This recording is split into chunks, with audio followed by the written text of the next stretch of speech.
Welcome back and thank you for staying with us. Now let's get to our interview with the guest of the day. I am joined by a former member of the House of Representatives, Honorable Johnson Agbonayinma, for discussion on Edo politics and the 2024 governorship race.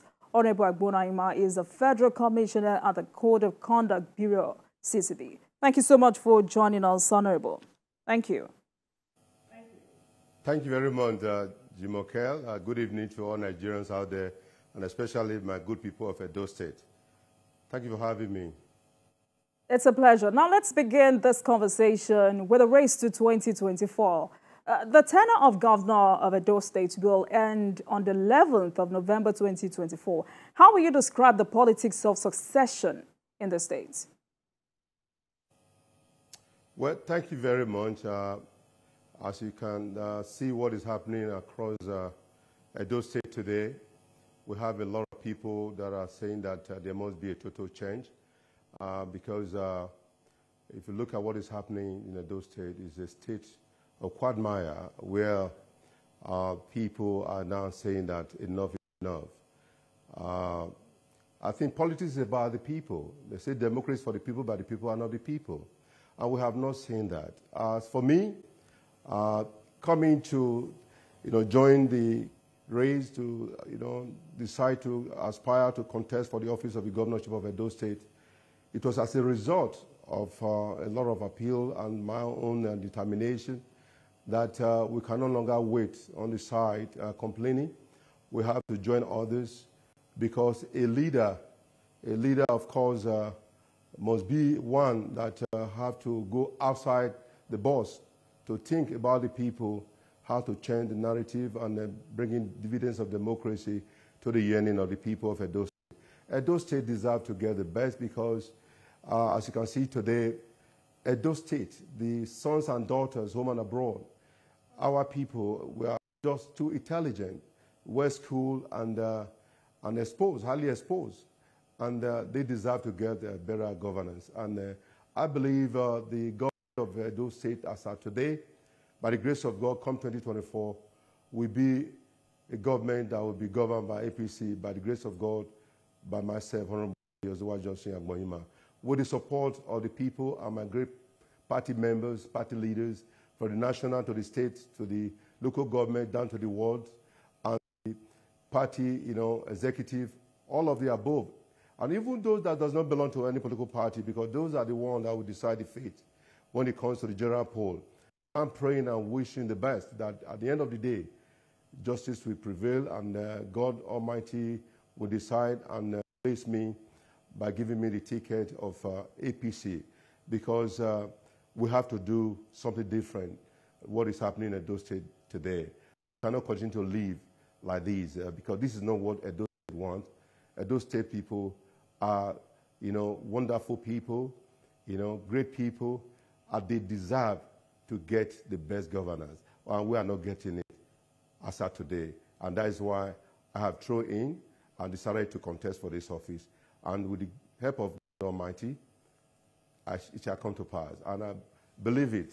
I have the capacity, I have the experience, having been a former member, rep, former board of directors of Nigerian Railway, and of course, former senior aide to former governor of Edo State, Comrade Adams Ali Oshomole, who did very well, and currently today as a Federal Commissioner Code of Conduct Bureau. I have the experience to pilot the affair of Edo State, to give good governance to the people of Edo State. They deserve to get the best. They deserve to get the very best, nothing more, nothing less. All right. All right, then. So before we get to your capacity, experience, and what it takes to govern Edo State, INEC has fixed 21st of September 2024 for the conduct of the governorship election. How ready do you think the major political parties are? So I didn't get that clearly. How do you think? What do you think about the? INEC has fixed the 21st of September 2024 for the conduct of the Edo State governorship election. How ready do you think the major political parties are? Well, to be honest to you, I can speak for our own political party, APC. We are highly prepared. from the national down to the state and the local government and the council. We have different wards. I tell you the truth that we are ready, we are prepared, and you know for a fact that what happened in the past, that APC have been, you know, the governor of Edo State for a while. Adam Oshomole became the governor of Edo State under ACN, down today APC. As you can see, the current governor, as a matter of fact, came through APC with the support and the help of our former governor, Comrade Adams Ali Oshomole, who did everything humanly possible to help the governor then, Obaseki, to become the governor. But what happened, well, I'll call it a betrayal of the highest order that you can say that have ever happened here in Nigeria.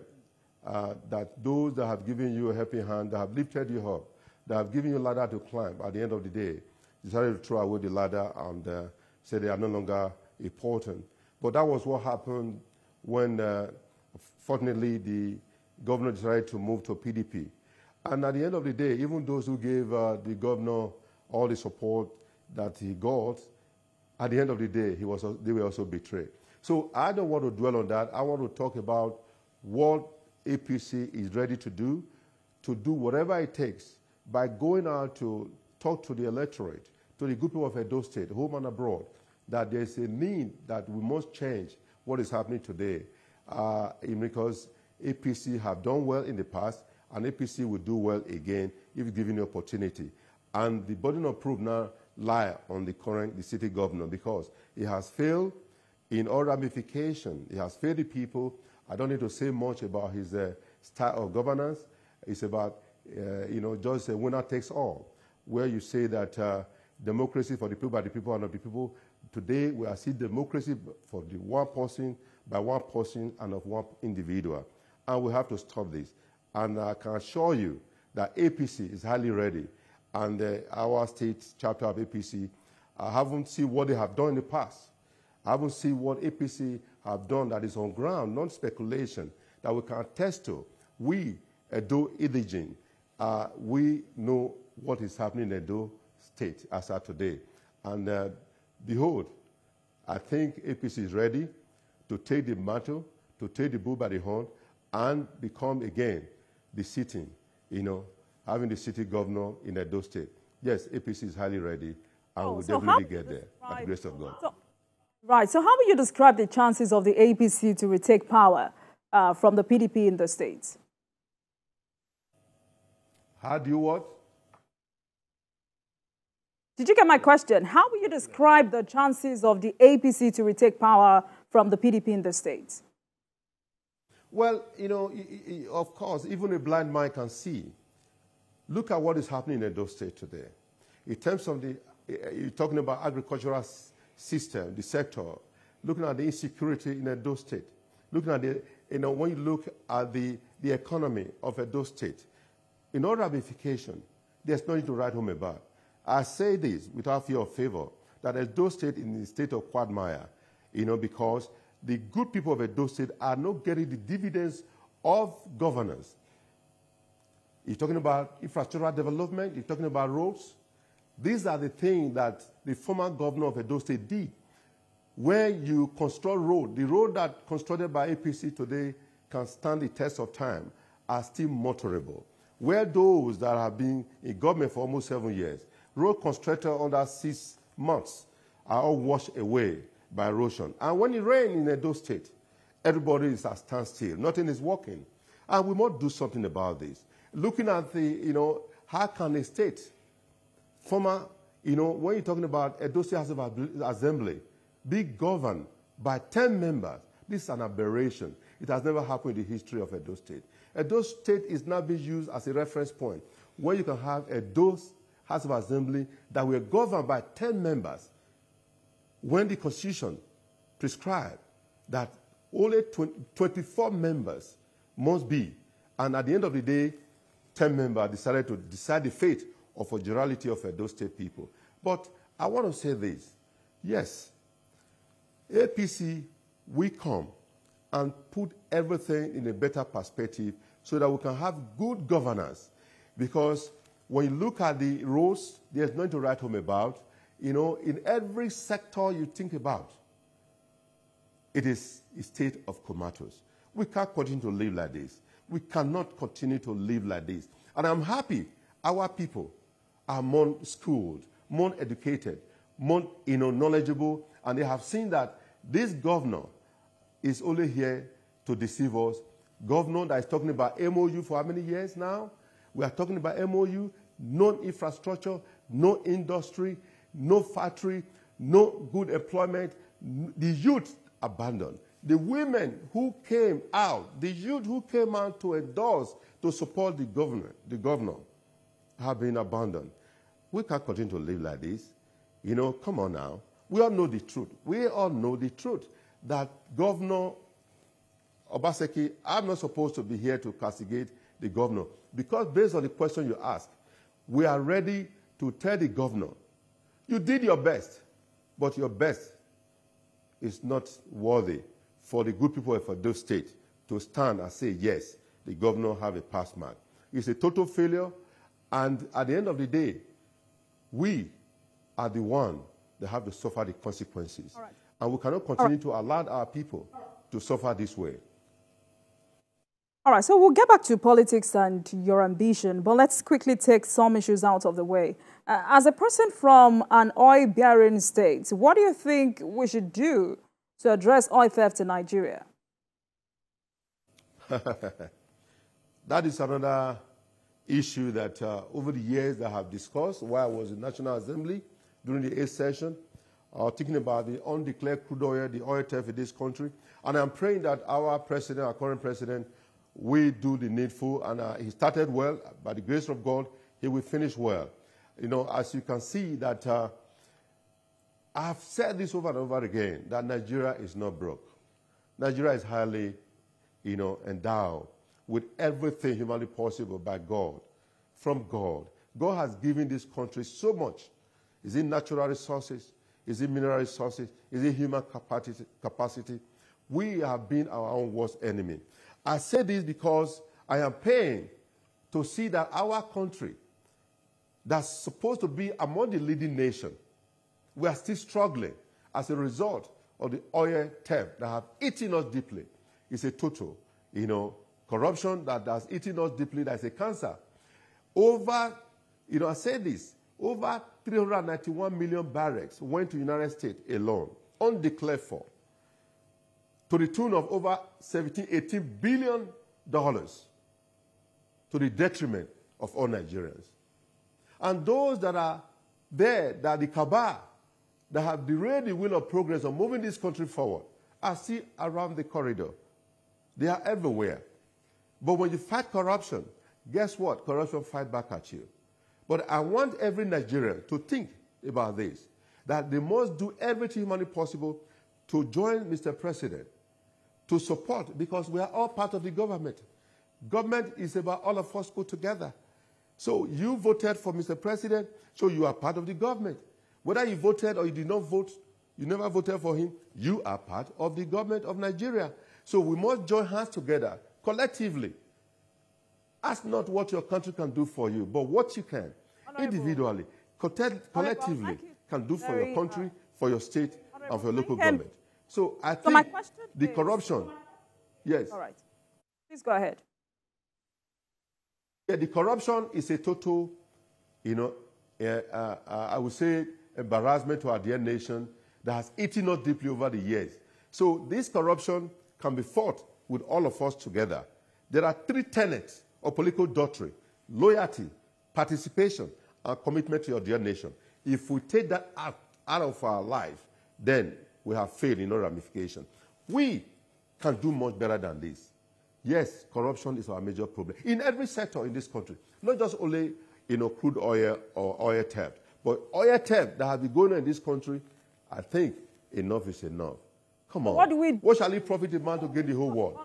Honorable Johnson, my question is, what do we do to address oil theft in Nigeria? What do we do? It's very simple. There must be a preventive measure. That preventive measure must be put in place right now. Because I tell you the truth, How can crude oil leave this country?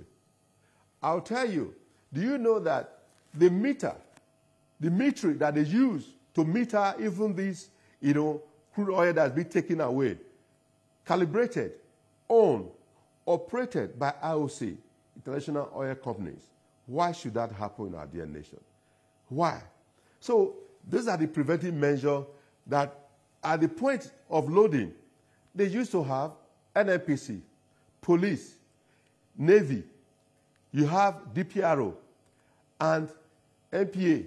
You have people to make sure that whatever is leaving this country is being monitored.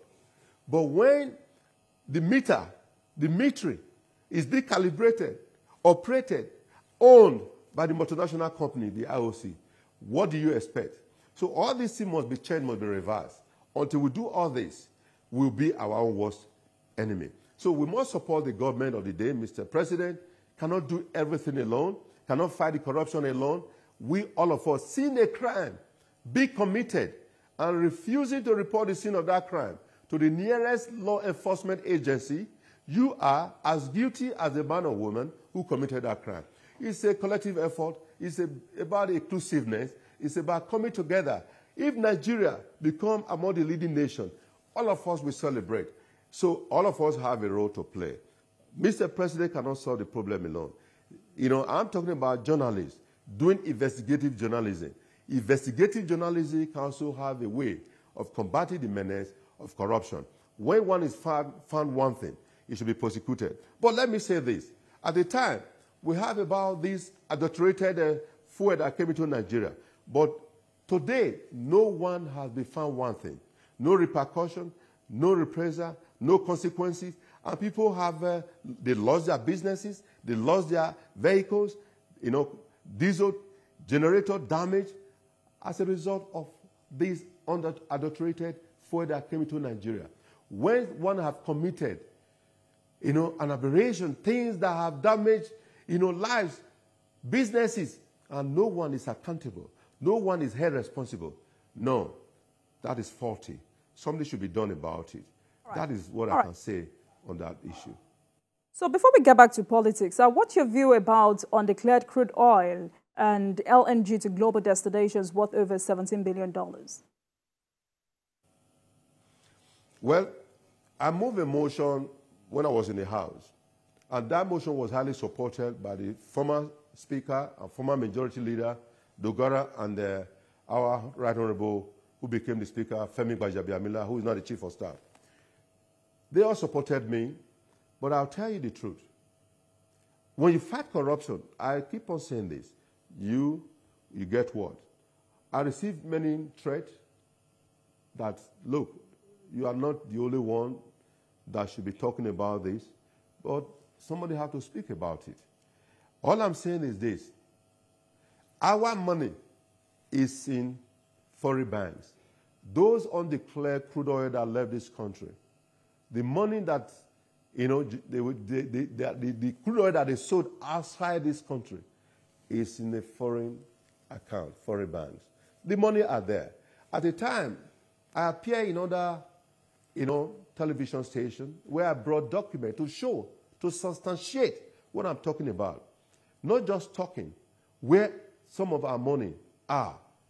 Banks, billions of dollars.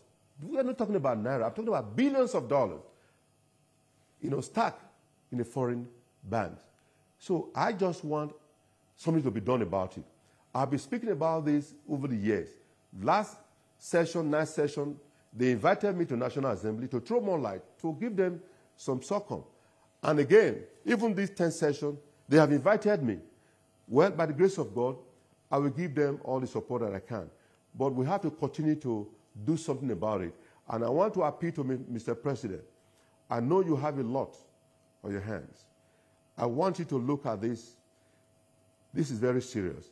Our man leader, Chief of Staff, who is aware about this, to also take a look at this, that our money is outside Nigeria. We must do everything to get our money back. When even an American lawyer engaged by the federal government said to Honorable EJ, the money belonging to the good people of Nigeria, taken away from your country, should be returned back. This money is right here in America, some are in Europe, some are in Canada, some are in UK. They are all over the world, stacked. But I can tell you the one that I fought, especially the one in America, over 391 million barrels stolen. Stolen by dubious characters to the detriment of all Nigerians. We cannot continue to complain. We must support this government. And I believe Mr. President will do the needful to make sure that the money stolen from Nigerian people must be returned to the Nigerian people so that the suffering can reduce. Yes, we are blessed by God. Yes. Be monitoring that report. All right, so let's move on. So why do you think Governor Obaseki ensured the State Assembly had only 10 members, which is against the Constitution of the Federal Republic of Nigeria in 1999 as amended? I know that matter was brought before the Code of Conduct Bureau, which you are a member of. What happened to the case before CCB? Well, because unfortunately, as a Federal Commissioner of Code of Conduct Bureau, I took an oath to uphold, to defend the Constitution of the Federal Republic of Nigeria as amended, that is 1999. It is so sad, it's just too unfortunate. This is an aberration, unacceptable for a state where I come from, my own state, to operate with only 10 members of Edo State House of Assembly, which of course is a violation of the Code of Conduct for Public Officer, and it's a breach of the Code of Conduct for Public Officer. And we cannot continue to live like this. For Edo State to be a reference point where lawlessness does exist, I don't want to be a part of that. When 14 members were locked out in this country, and today, I could remember our current President Bola Ahmed Tinubu, GCFR, spoke on this issue vehemently. He was fuming that something must be done about it. I can tell you, he operated throughout with 10 members, and the matter came before the Code of Conduct Bureau. We've done justice to it. The board of the Code of Conduct Bureau, we did all we could, but there's bureaucracy that don't want to come here to talk about that. But I know very well that Mr. President is looking into the matter by the grace of God. I've appealed to Mr. President and my dear friend, my leader, the Chief of Staff, to look into that issue because there's no time bound. There's no time bound on a situation like this. When one has committed an offense, he must face the wrath of the law. Anyone found wanting on this issue must be brought to justice because justice delayed is justice denied. What kind of justice was done to that issue at your own level? What type of what? What kind of justice was done to that issue at your own level, at the CCB? Well, to the best of my knowledge, I will say that the investigation was highly conducted, and I have to appreciate the team that did the investigation, did a wonderful job. We are still looking to see the issue, why the case up to now have not been tried at the Code of Conduct Tribunal. So that is not left for me to speak on this issue. That is left for the system to handle its own case within the perimeter of law. And, when you are doing the investigation, it's not for me to come on air, on national television, to tell you how we went about it, how the investigation was conducted. But all I can tell you, I'm from Edo State. I took an oath to uphold, to defend the Constitution of the Federal Republic of Nigeria without being sentimental, without being biased. That is the oath that I took. And the end must justify itself. And definitely, justice definitely will prevail on this issue. It might not be now. It might not be tomorrow. Definitely, a day will come, justice those who, for team members, who left, who campaigned, giving certificate of return, having won their election, like the governor, were deprived from being, a member of the State House of Assembly. That is allowing those that they represent to be living without representation. That is a sin to God and to mankind. It is unacceptable. We cannot continue to live like this, my dear Jimoke. This is a sad news for our dear nation. Let's talk about you. What can you do differently if you're given the APC ticket and you become the governor of Edo State? First of all, let me thank you for that question. I've said this over and over again. Democracy is for the people, by the people, and of the people.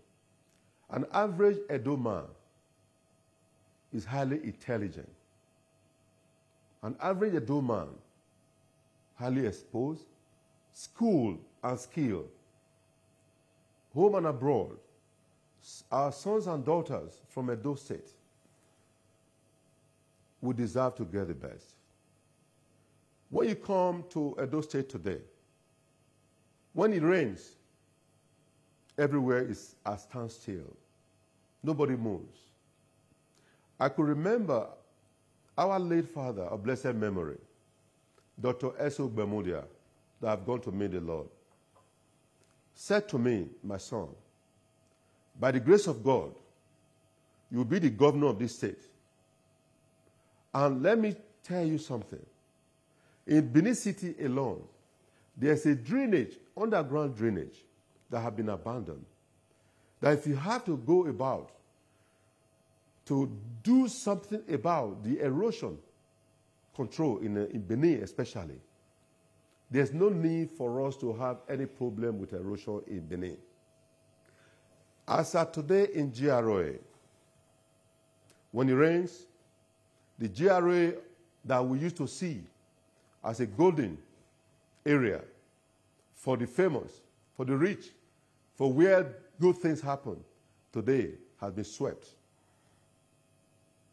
I want to change the narrative. In terms of security, look at what is happening in our dear state. Kidnapping have taken the order of the day. My own in-law, a retired commissioner of police, kidnapped of recent, a former commissioner of police retired. Up to now, we cannot find him. Many others have been kidnapped. Some killed, we cannot find them. The robbery have taken the order of the day. All these things must be put into check if I'm given the opportunity. I can remember when former governor Adams Oshomole was governor. You could see where those in the northern part of Edo State could radio those in the south, in Benin City. Across the three senatorial districts, every police officer were able to have walkie-talkie. It is the responsibility of government. When you talk about security vote, what do you do with security vote? It is to help, to cushion the law enforcement. Is it the military, the DSS, the police, or civil defense? You must play a role to assist them to cushion the menace of insecurity in our dear state. Talking about agriculture, I was born in the village, being a farmer with my parents. I had my parents many years ago. Farming was the hub. What Edo State was known for, agriculture. Today, everyone has forgotten about agriculture. Today, our people can no longer bring their food product to the city because the roads are not motorable. If I'm given the opportunity, all this will change. I went back to where I was born many years ago, Ewowe village in Hunde. I was surprised. The same way I left to America after spending almost 31 years in the U.S., I went back to visit where I was born. Let me tell you, it was a sad news, disheartening, appalling. It was not a happy day for me. It was even worse. Even motorcycle, to go through there is hard. So I want to talk about education. The educational system, somebody sent a video to me where children are now being, lectured under trees, where schools are not to write home about, buildings dilapidated, destroyed, and children being studied under the rain. Under my roof, if I'm given the opportunity, I will change the narrative. All right, then. You talked about infrastructure.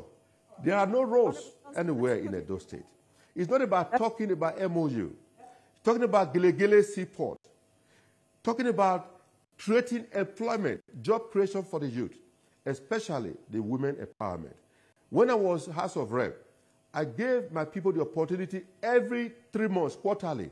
I must have what we call town hall meeting, to have interface, to relate with the people, because the people are more closer to what is happening. Their needs is not probably what I want. They must be able to tell me what are their needs. Their difficulties. We must relate to the people, to talk to the people, because when we needed them, we call on them. Now they have given us the support. We should also tell them what are their needs. Let's take a break.